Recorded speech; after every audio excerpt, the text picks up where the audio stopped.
Well, thank you, Chair Ernst, for that. I think this has been a great discussion. I appreciate all of you being here, and certainly the concerns with folks in national security are very real and big. But as you know, this is a problem for all Americans. I mean, I think most Americans would be absolutely shocked if they knew what kind of digital footprint they're leaving as they just go about their daily life. And there are a lot of people, unfortunately, out there with very nefarious intent that are not targeting just our national security folks, although they're a primary target, no question about it. They're targeting everybody, criminal elements in particular. So this is something that we have to get our arms around as a country, and it's only going to get more concerning as AI continues to develop and the ability to deal with all of the data that's out there. But before I get into data security, I'd like to discuss just briefly some work that I'm doing with Senator Ernst with the creation of synthetic media, often by foreign adversaries seeking to undermine our security. The ability to verify information has become absolutely essential. I think you'd all agree, for public trust, for defense, and for economic resilience. And while strong policies are necessary, which you've raised, I think it was also mentioned by Mr. Doyle, we also need technical tools. And certainly my idea as well, working with Senator Ernst, is to provide tamper-evident transparency for photos, for video, audio, text, all those things that are out there. In the fiscal year 24 NDA, I authored Section 1524, requiring the DOD to pilot a digital nutrition label for media that aids in understanding the origin of digital content. For example, showing how it was made, by whom, and how it's been altered over time. In this year's NDA, we built on that framework. Senator Ernst and I are co-leading legislation to add Digital Content Provenance Act to further advance those efforts. So it's kind of all of these different approaches we're going to have to take. But my first question is for you, Mr. Sherman and Dr. Kirschbaum. As ranking member of the Senate Committee on Homeland Security and Government Affairs, I recently released a report that found that DOGE is risking the sensitive data of all Americans at the Social Security Administration. According to a whistleblower, DOGE has copied Americans' sensitive Social Security data and put it into a cloud database, according to the whistleblower, without any verified security controls in a cloud database. This database includes the most sensitive information, as you know, of not only all Americans, but all the military members, national security personnel, as well as their family members. In fact, the Social Security Administration's own risk assessment warned that there is a 65% risk of catastrophic breach of this sensitive Social Security information.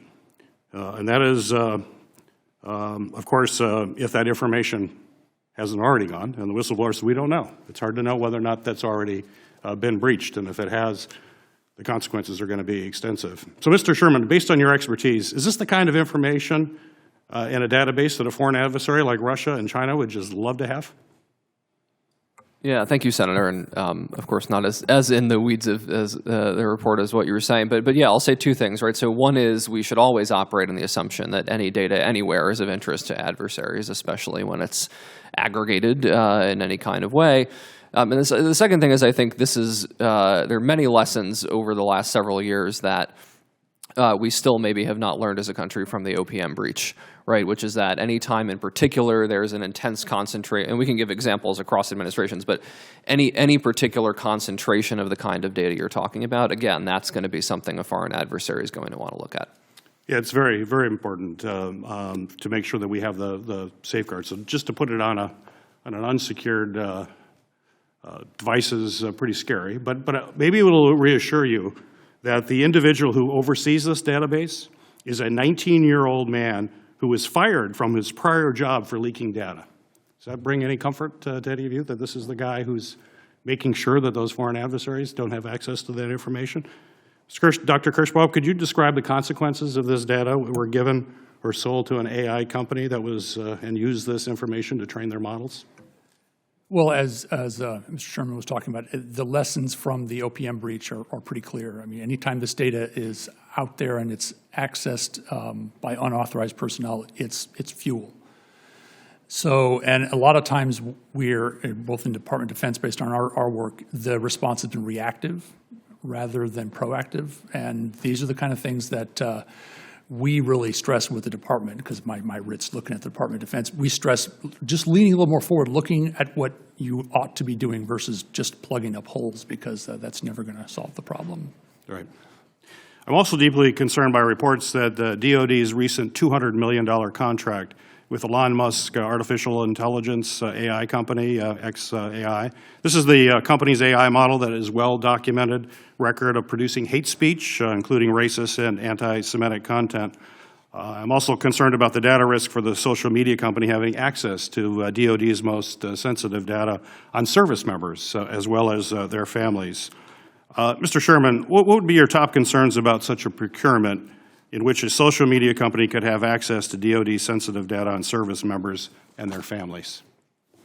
Yeah, thank you, Senator. And I'm not a content moderation expert, so I'll speak to the data piece. I think this gets back to Senator Slotkin's question earlier, right, which is how do we think, I'll make 2 points, right, at the strategic level about we want to make use of artificial intelligence or OSINT or take your pick at the same time as we're worried about security issues from it.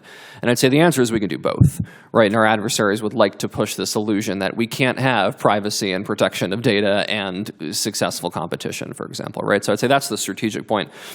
The policy point is I think this gets back to contracts, right? So anytime any company is going through a DoD contract, especially if you're getting personnel data, and I've worked on legislation before in this area, you need to make sure there are the proper audits, security controls, other things in place, no matter what that company is, to understand what kinds of risks we're dealing with in that scenario. Madam Chairman, can I ask one more question, if your indulgence? Yes, go ahead.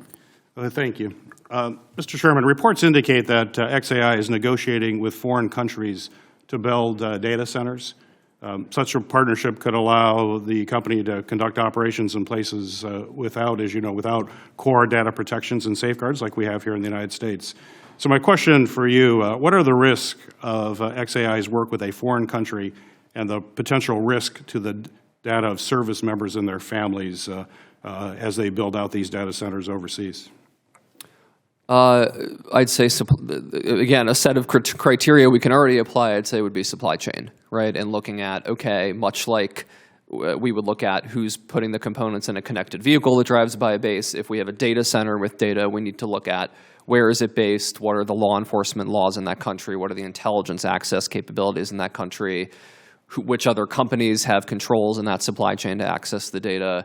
And again, these are frameworks we have, but as mentioned, maybe with past breaches and so on, we haven't necessarily learned these lessons for the military yet. And many of those countries don't have any of those things. This is correct, yes. Many other countries do not have the kinds of democratic oversight we have over intelligence and military activities. And particularly potential adversaries especially don't have it. China, Russia, the like, yes. Great. Thank you. Thank you.